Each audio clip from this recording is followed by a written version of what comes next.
Fala pessoal, eu sou o André Fialho, analista de renda fixa aqui da Genial. Esse é mais um Tudo sobre Renda Fixa, o seu programa semanal aqui sobre o mercado de renda fixa. A gente sempre traz uma atualização semanal, dá uma recomendação e o que está por vir aí para a semana para você fazer sua recomendação, seu investimento aí de maneira mais segura e mais confortável em renda fixa. Tem muita oportunidade, inclusive.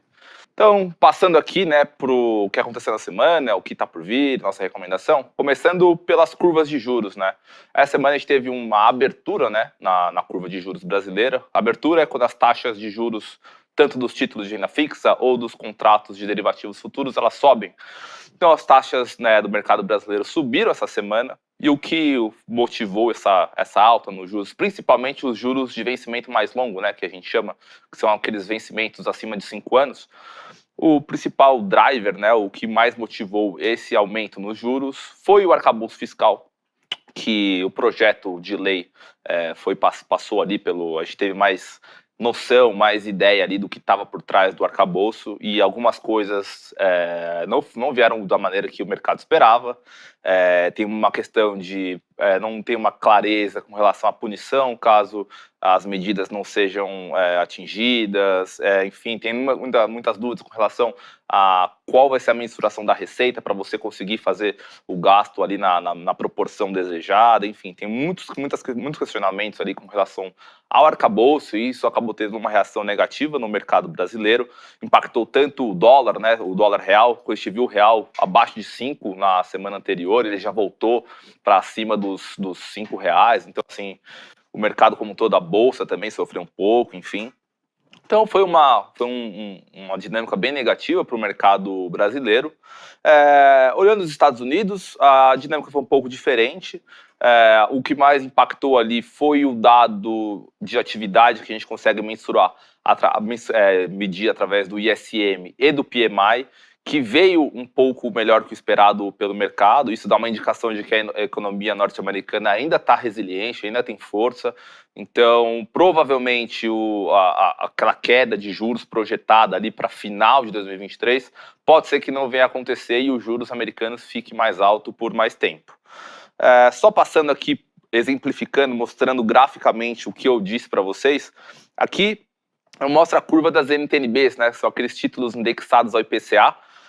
Elas basicamente ficaram de lado na semana. Ela teve uma pequena alta aqui nos vencimentos mais curtos, né? A NTNB que vence 2024, a que vence 2026, a que vence 2030 e 35 subiram um pouco mais. As Bs mais longas ficaram basicamente no 0 a 0.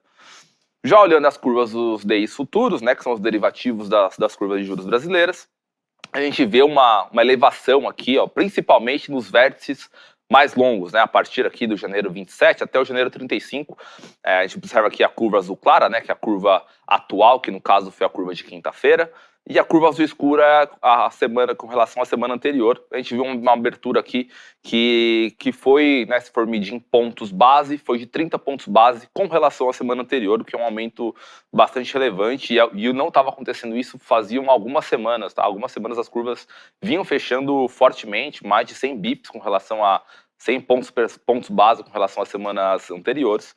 Então foi um movimento de alta que não acontecia há algum tempo. E o movimento que a gente viu também acontecendo nas inflações implícitas, que é aquela inflação que a gente consegue medir através das NTNBs e dos DIs, né, que são os títulos pré-fixados. Então a gente consegue ter uma noção de quanto o mercado vê para a inflação para os próximos anos, né? A gente viu toda a curva de inflação implícita, que a gente chama, subindo com relação à semana anterior. E o movimento das Treasuries, como eu disse, ela teve aqui graficamente a gente não consegue ver muito bem, mas ele teve uma pequena elevação nos títulos de 2 anos e uma pequena queda nos títulos mais longos de 5 e 10 anos. Justamente pelo risco de recessão ainda está no radar, apesar da atividade ter mostrado um sinal que ainda tem força, mas o mercado ainda não acredita que essa atividade vá fazer com que o Fed tente forçar os juros, continuar os juros num patamar muito alto, passar acima dos 5,5%. Acho que isso está um pouco fora do radar. Passando para o Boletim Focus, a gente teve apenas alguns pequenos ajustes, né? Só relembrando, o Boletim Focus é aquela divulgação que o Banco Central faz todas as segundas-feiras, ele pega uma média ali dos membros do mercado, de economistas do mercado, sobre algumas variáveis brasileiras. Então a gente viu apenas alguns ajustes pontuais, né? A inflação, o IPCA para 2023, ele subiu novamente, né? Já é a quarta semana seguida de alta para o IPCA, ele saiu de 6,01 para 6,04. A gente viu o PIB ter um ajuste marginal para cima ali, tá? Tanto para 2023 e para 2024, e o câmbio também, né? Teve um ajuste um pouco maior ali para 2023, que era de 5,25 e foi para 5,20, e de 24 estava acho que 5,26 foi para 5,25. Então os ajustes foram apenas marginais, mas mostra, né, que apesar do último dado de IPCA ter vindo mais baixo, o mercado está jogando esse IPCA de 23 para cima, né? A gente compara sempre o Focus com a implícita, com a inflação implícita. É importante separar o que cada um mede, né? Eu acho que o Focus ele mede a inflação mais determinística, uma maneira mais direta.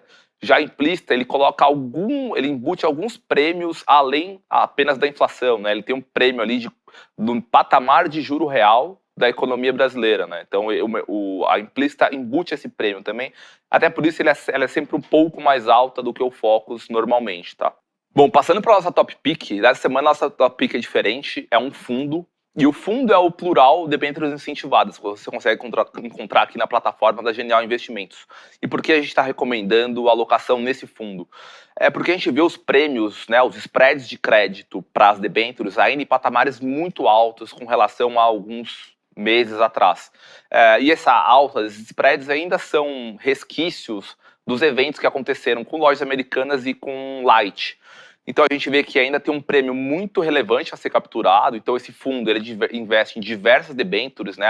Basicamente, hoje em dia está entre 70% e 75% entre debêntures com rating AAA, que dá uma segurança bastante relevante para a gente investir, e ela é bastante pulverizada, então você tem uma diversificação muito grande, isso reduz também sua exposição a risco.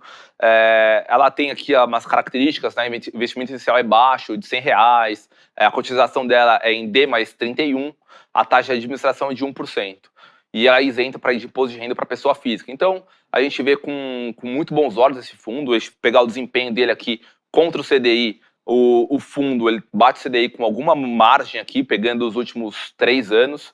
Então, a nossa top pick da semana é justamente para tentar capturar esses spreads de crédito que a gente vê ainda com patamares muito altos, e eles têm uma gestão extremamente sólida e entregam resultados aí bem acima do benchmark, que é o CDI. Então, o que esperar para a semana, né? A semana tem bastante informação. As principais informações que a gente acha que tem que observar é o IPCA 15 do mês de abril, para a gente ter uma ideia da dinâmica de inflação, para como é que está a dinâmica de inflação para o mês de abril já. Ele antecipa ali alguns dados, então acho que é bastante legal a gente acompanhar. Outro dado bastante importante que vai dar uma ideia de atividade é os dados de vendas no varejo, né? A gente vai ver como está a dinâmica do setor, se ainda se dá, os sinais de atividade arrefecendo continuam.